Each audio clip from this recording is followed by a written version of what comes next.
అందం అంటే కాశ్మీర్. పచ్చని లోయలు, మంచుతో నిండిన పర్వతాలు, ప్రశాంతంగా పలకరించే వాతావరణం. అలాంటి చోట పహల్గాం అనేది పర్యాటకుల కలల లోకం. కానీ అదే పహల్గాంలో ఏప్రిల్ 22 జరిగిన సంఘటన మనమందరినీ గుండెల్ని గాయపరిచేలా చేసింది. ఈ వీడియోలో మీరు చూడబోయేది ఆ దారుణ దాడి వివరాలు మాత్రమే కాదు, దాని వెనుక ఉన్న నీడలు, అక్కడి ప్రజల నిస్సహాయత, ప్రభుత్వ స్పందన, అంతర్జాతీయ దృష్టికోణం అన్నీ మీ ముందుకు తెస్తాను. जहांगीर तो यार बिहारियां पीछे चलते यार तुम मौत ही कश्मीर की है।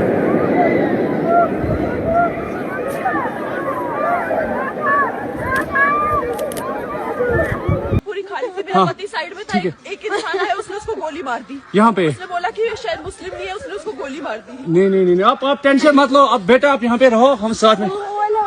मैडम ये जो भीड़ साहब है प्रेसिडेंट, आप टेंशन मत लो, मेरे पति का बच्चा लो। हम बचा देगा, कोई बात नहीं भाई। ఏప్రిల్ 22 ఉదయం 9 గంటల సమయంలో కాశ్మీర్లోని పహల్గాం ప్రాంతంలో ఉన్న బేసరన్ మైదానం సుందర ప్రకృతితో పరవశిస్తున్నది.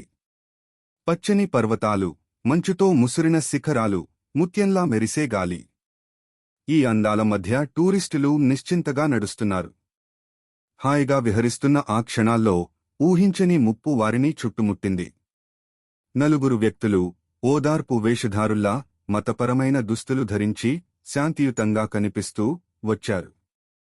టూరిస్టుల ముందు నిలబడి మొదట ప్రార్థన చేద్దాం అని తక్కువ గడంలో చెప్పారు. ఆ క్షణం వరకు వారెవ్వరూ అనుమానం పట్టలేదు. వారి ఆహ్వానం భద్రమైనట్టే అనిపించింది. కాని అది నిజం కాదని తెలియడానికి సమయమే తీసుకోలేదు. ఆ వేషధారులు ఒక్కసారిగా తమ వాస్తవ రూపాన్ని బయటపెట్టారు. తమ చొక్కాల్లో దాచిన బాంబులు బయటకు తీసి తుపాకులను ఎత్తి పట్టారు. శాంతంగా ఉన్న మైదానం ఒక్కసారిగా ఉగ్రరూపం దాల్చింది. బాంబుల శబ్దం, తుపాకీ మోగింపులతో ఆ ప్రాంతం ఉలిక్కిపడింది. పర్వతాల మధ్య ప్రతిధ్వనిస్తున్న ఆ భీకరగళం అక్కడి వాతావరణాన్ని రక్తపాతం వైపు నెట్టేసింది. ప్రత్యక్ష సాక్షుల ప్రకారం కొన్ని క్షణాల్లోనే పరిస్థితి పూర్తిగా అదుపు తప్పిపోయింది. చాలామంది భయంతో పరుగులు తీశారు. కొన్ని కుటుంబాలు విడిపోయాయి. పిల్లలు ఏడుస్తున్నారు. పోలీసులు చేరేలోపే ఈ ఆతంకవాదులు తారసపడటానికి వచ్చిన శాంతిని ఛిద్రం చేసి చీకటి మబ్బులను అలమించేశారు. ఈ దాడిలో 25 మంది భారతీయ పర్యాటకులు మరియు ఒక నేపాల్ పౌరుడు అక్కడికక్కడే ప్రాణాలు కోల్పోయారు. కొన్ని కుటుంబాలు విడిపోయాయి. బుల్లితనపు పిల్లలు ఏడుస్తూ కనిపించారు. దాడి తీవ్రతతో ఇంకొందరు తీవ్రంగా గాయపడ్డారు. కొందరిని ఆసుపత్రికి తరలించాల్సి వచ్చింది.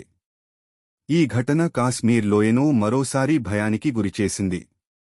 ఇటీవల కాలంలో జరిగిన ఉగ్రదాడుల్లో ఇది అత్యంత భయంకరమైనదిగా నిలిచింది. ఓ పర్యాటక ప్రదేశం ఒకే క్షణంలో రక్తరంజితమైన ఘటనాస్థలంగా మారిపోయింది. దేశవ్యాప్తంగా దీనిపై ఆగ్రహం వ్యక్తమవుతోంది. భద్రతా బలగాలు ముమ్మర గాలింపు చేపట్టాయి.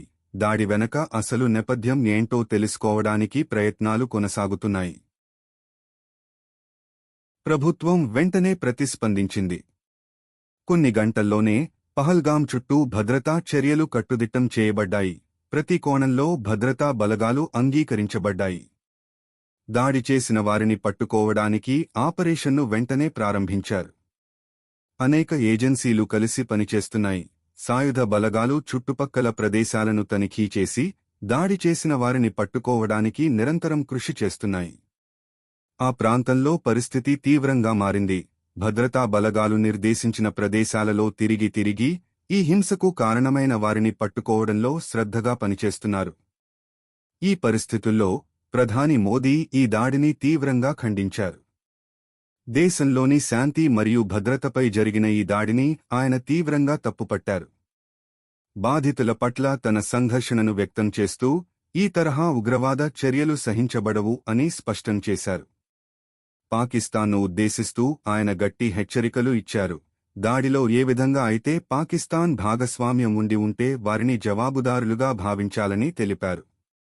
ఈ ప్రకటన దేశం యొక్క బలాన్ని, దృఢతను మరియు జాతీయ భద్రతపై పట్టుబాటును తెలియజేస్తున్నాయి. పహల్గాంలో జరిగిన ఈ దాడి మన హృదయాల్లో ఒక ముద్ర వేసింది. మనం జయించాలి అనే సంకల్పం మాత్రం ఆగదు. ఉగ్రవాదాన్ని తుడిచిపెట్టే సమయం ఇది. కానీ కాశ్మీర్ కేవలం హింస కాదు. అది మన సంస్కృతి, మన సౌభ్రాతృత్వానికి నిలయంగా ఉండాలి. కాశ్మీర్ మళ్లీ నవ్వాలి. పహల్గాం మళ్లీ పర్యాటకులతో కళకళలాడాలి. ప్రజల మనసులో భయం కాదు, భరోసా ఉండాలి. మనం ప్రతి ఒక్కరం శాంతి కోసం ఒక అడుగు వేస్తే నలుగురు సుఖంగా నిద్రపోతారు.